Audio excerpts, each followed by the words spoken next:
So, and I got to open that. Sorry, everybody.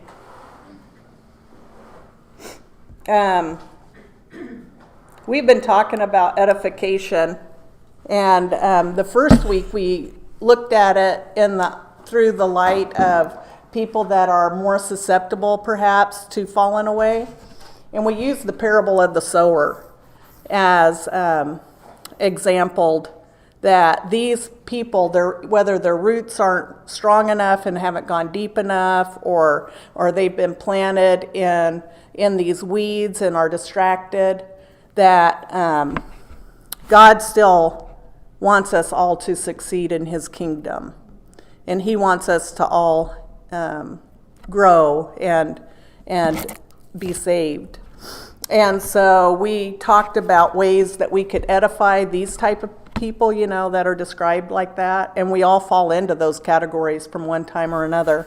And how we can rely on each other in that growth. And then I keep looking at this note like it's the thing I'm supposed to be looking at. Sorry. And then last week we talked about how God has placed us in the body and that everybody's important. And it's not up to us on who should be in the body or who shouldn't be in the body, that God has put us there. And that, of course, we have different likes and different things that gravitate us towards one another, but that's not what joins us. What joins us is Christ. And, I might love to knit, but through that love of knitting doesn't join me to, like Kinley, who also loves to knit. Or maybe not love, but anyway. She's a good knitter. And that we're here to edify one another, because through this whole class, I want us to understand that God doesn't want us to fail, that God wants us to succeed. And that's why he gave us a body. That's why he gave us a church. And it's only, sometimes I just think, of people trying to do things on their own, and it gets to be a drudgery, and but God has given us each other. So these classes are on edification, and I don't understand that like I should, and I want to understand it better. And so just edifying each other, whether we have the same interest, whether we're struggling in our faith. And so with that being said, that's my word of the day. I always come up with the word of the day. So we're going to, this week we're going to talk about with bearing one another's burdens. So in Galatians 6, chapter 6, verse 2,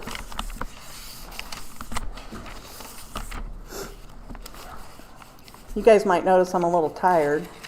I had my beautiful grandkids, and I've thoroughly enjoyed it, but as I've told Josie, I haven't had my daily nap. And then,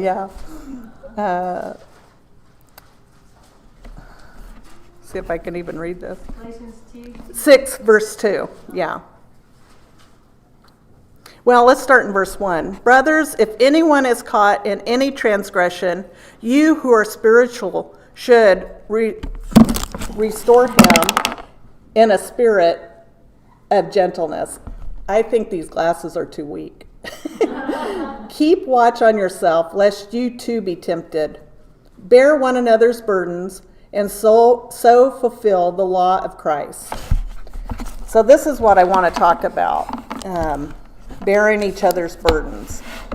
That is another term, and last week I talked about the word edification being a churchy term that we don't use in everyday life, and so sometimes it gets kind of hard to exactly know what it means. And it does mean building up.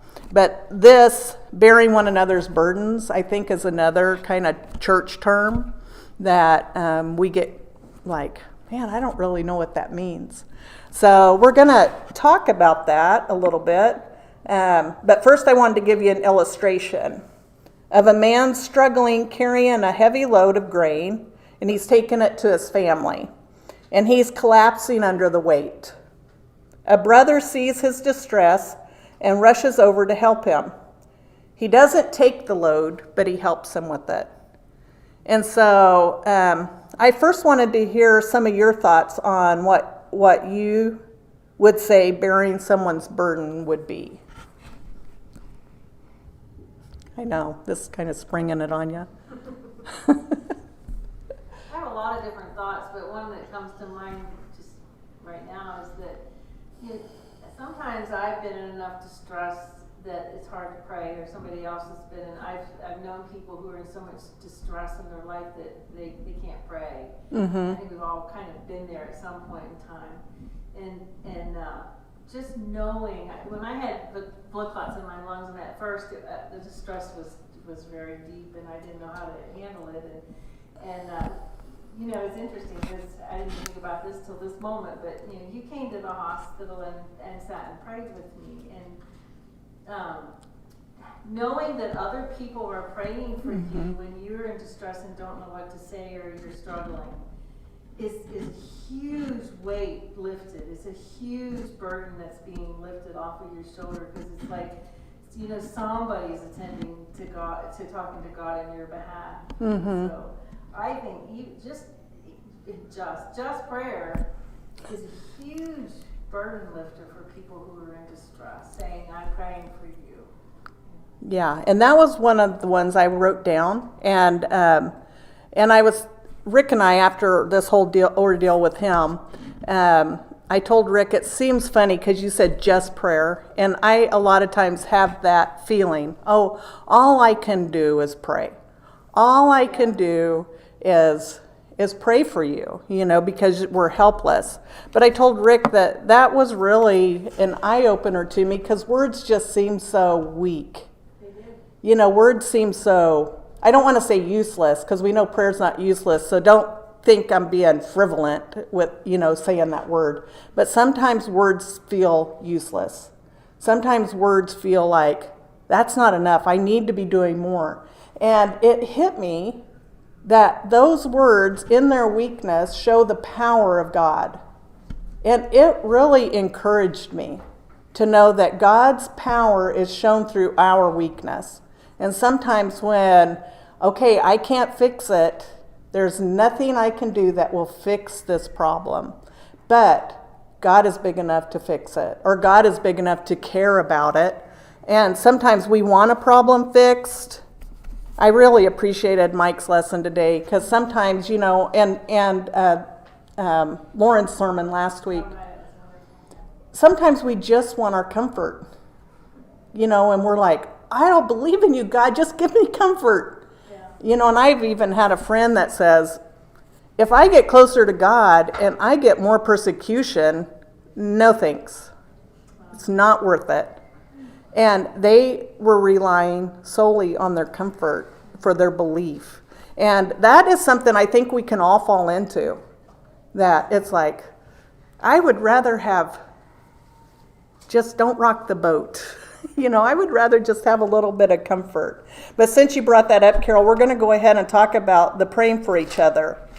So Colossians 1:9, I'm going to let someone else read that since my print is smaller than my glasses size. Colossians 1, and it's, let me see, it's 9 through something.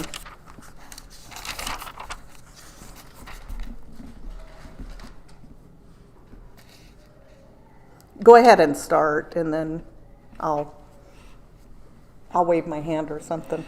Did you say 1:9? Uh-huh. For this reason, we also, since the day we heard it, do not cease to pray for you and to ask that you may be filled with the knowledge of his will and all wisdom and spiritual understanding, that you may walk worthy of the Lord, fully pleasing him, being fruitful in every good work and increasing in the knowledge of God, strengthened with all might, according to his glorious power, for all patience and long-suffering with joy, giving thanks to the Father, who has qualified us to be partakers of the inheritance of the saints in the light. He has delivered us from the power of darkness and conveyed us into the kingdom of the Son of his love, in whom we have redemption through his blood, the forgiveness of sins. Thank you. That was good. So,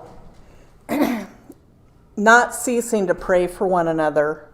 I mean, and it has a purpose. I'm not saying we shouldn't pray for one another in health crises, because we should. I'm not saying we shouldn't pray for one another, because we're supposed to give our burdens to God.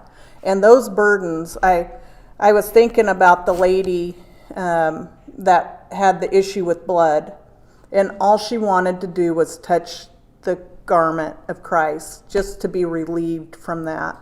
And we're clothed in Christ. We have the garment of Christ. We're clothed in him. And so having that distractions of health issues and they could be so burdensome and weigh us down. So we should be praying for one another, but we should also be praying for our growth, and that is as important as for each other's health. Spiritual health. Yeah, our spiritual health. And so sometimes we're made aware of needs from one church to another, or in our own congregation, we're made aware of needs. And then we take up a collection for those. So Acts 11:27 through 30. I have no idea what time it is. 20 after. And what time does it end? 1:30? Okay. So we'll kind of go through this pretty quick.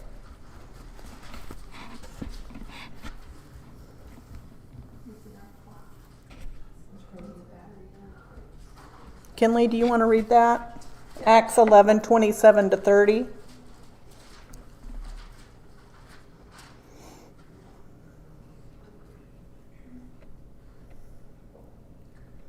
Now in these days prophets came down from Jerusalem to Antioch, and one of them named Agabus stood up and foretold by the Spirit that there would be a great famine over all the world. This took place in the days of Claudius. So the disciples determined, everyone according to his ability, to send relief to his brothers living in Judea. And they did so, sending it to the elders by the hand of Barnabas and Saul. I really think, how you're not going to have any food. You're not going to have any way to get food. There's going to be this great famine, and yet our brothers in one part were looking out for the brother in Judea. So I see that exampled here all the time when needs arise and the word is put out. The people just give and give and give, and that is really bearing each other's burden. So now we're going to look at what it looks like to the opposite of that. So James 2:14 through 20.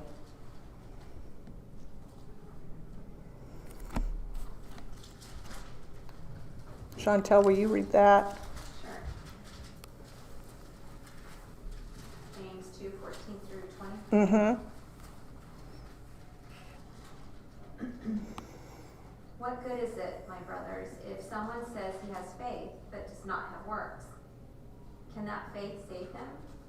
If a brother or sister is poorly clothed and lacking in daily food, and one of you says to them, "Go in peace, be warmed and filled," without giving them the things needed for the body, what good is that?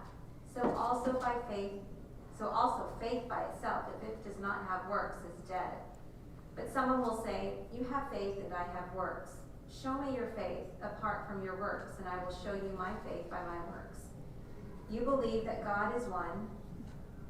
You do well. Even the demons believe and shudder. Do you want to be shown, you foolish person, that faith apart from works is useless?" So this one's so powerful. It shows a lack of faith if I'm not bearing my brother's burden. it's showing that I really don't have faith. That my spiritual walk is all about me. And, I just pray for my eyes to be open so I can see people as they need it. Having my grandkids here this week has shown me how much people need to eat. I can be tired. I just sat down. Granny, give me some water. Okay, and I think of our young Christians, how sometimes we're just weary. We just want a break, but God doesn't give us that option. Sometimes this is a pet peeve, so just put this on a shelf by itself. I don't like that word, I'm burned out. I think that's words from Satan. God doesn't give us that option.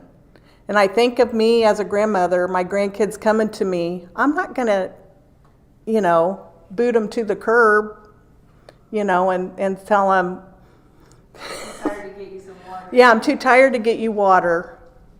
You can do without. And I just think of that. I'm too tired to get you food. You can do without.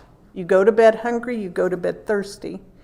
As loving mothers and grandmothers, we wouldn't do that. So I just try to put that on what I would do with our Christian brothers and sisters. And so I'm going to turn this off because